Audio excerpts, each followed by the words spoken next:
Good turnout, I guess, by your fans, and defensively, it seemed like against the run, you guys did a much better job. Kind of what do you attribute that to, and maybe what you see where you guys could slow down the run game? Yeah, well, starting off, our fan base they showed up and could not be more appreciative. Our guys couldn't be more appreciative.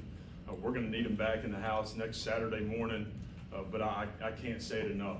Incredibly grateful, thankful for how our people showed up today.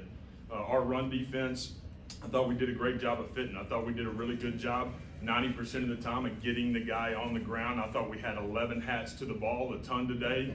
Guys playing with great effort, and that gave us a chance to be better against the run game. John?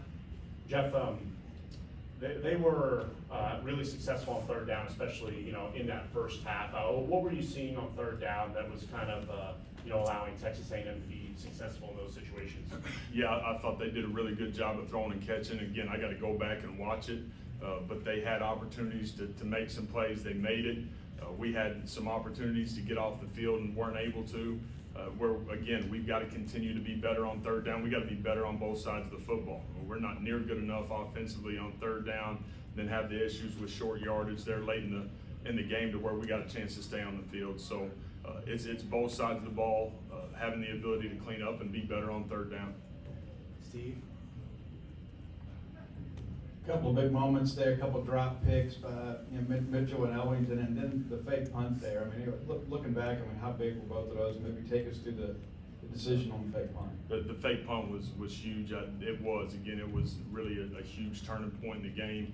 I felt great about the fake all week long. We loved the looks that we had gotten, and we did. We thought 10 or less, regardless of where it was, as long as we weren't inside our own 20-yard line. It was truly egregious. We were going to give it a chance to go. And again, felt good about it. Looking back, obviously, on Monday morning quarterback myself for a long time, and won't get over that for a long time because of the way it worked out.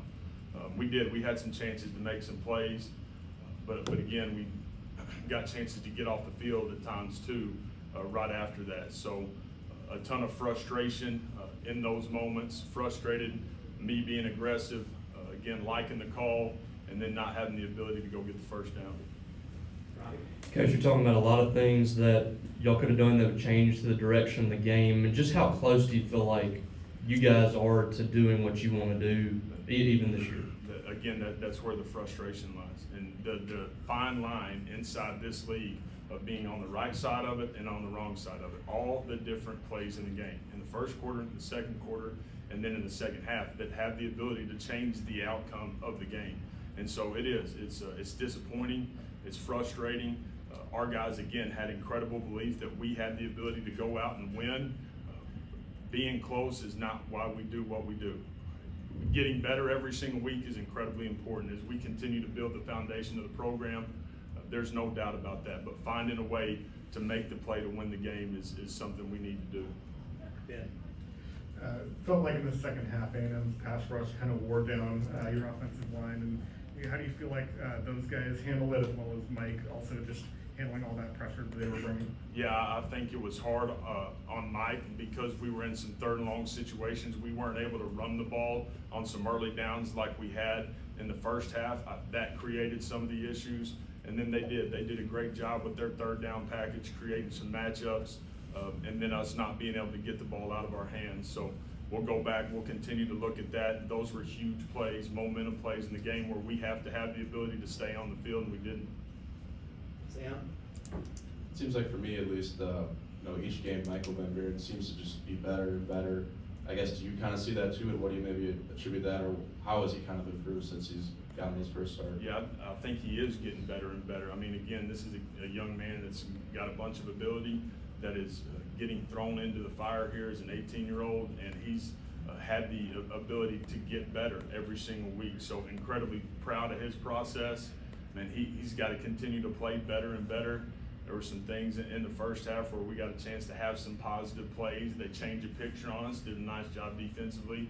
Those will be the things where we've got to create great growth with Mike and being able to just go have positive plays. But his toughness, his process every single day, how he's fighting and straining for every single inch as a young guy has been very impressive. Steve? Early on, you had a lot of success kind of gashing them in the run game, and second half, I think with 35, 40 yards of offense. Maybe what did they do differently to kind of slow that down? Yeah, they did. They found ways to load the box, have the extra hat in the box. And again, we weren't able to do some of the things that we needed to do in the throw game from a protection standpoint, or Mike seeing a picture maybe a little cleaner to be able to get the ball up and down, beat the rush with the ball. And so that, it's all 11 of us, and myself included. So that was the frustration in the second half, is just not being able to get into rhythm, not being able to run the football the way we did in the first half, which created real balance for us. And for us to be the team we need to be, we're gonna have to have balance. Danny? Kind of going off that, Coach, just Devon Booth had a really good first half, had some good spurts early. Just what have you seen from him lately that's kind of allowing him to progress a little bit? Yeah, I think both those guys, Vaughn and Johnny, have just continued to get better. Those two guys will be our 1-2 punch as we continue to move forward. Vaughn, again, thought he had the ability to be a good player for us. He's done that. He'll continue to do that. We've got to find ways to run the ball in the second half to give us a chance to win. Right. Got to see a lot of that 2014 team back today. I know you spent some time with them last night too. And then what was that like bringing those guys in and kind of having them a part of your weekend? Yeah, it was special, and for me, frustrated that we can't get it done while they're back in town, while they're here. The message for recruits as they were in the building today is that there's truly no ceiling here at State, and those guys understand, and man, what a great visual to be able to go point at and understand what they were able to get accomplished while they were here. And so as we continue to build it and build it the right way, that's something that is very, very real for our recruits and our people, and that was it was awesome to have them back. John in the back. This is the sixth straight game of the defense allowing 30 or more points. Is there anything, differently, whether it's like, conversations with Coleman or something else that y'all, need to change defensively, and kind of where do you all go from here from the defensive side of things? Yeah, again, we didn't play near good enough defensively. We didn't play near well enough offensively to be able to go win the game. There's some layups that, again, we have to make. We got to make them on both sides of the ball, but we have the ability on defense a couple of times to get off the field. They get no points. We got the ability to make the play, right? And this is part of the game, but we've got to continue to put them in positions of success, find ways to get the most out of them every single day.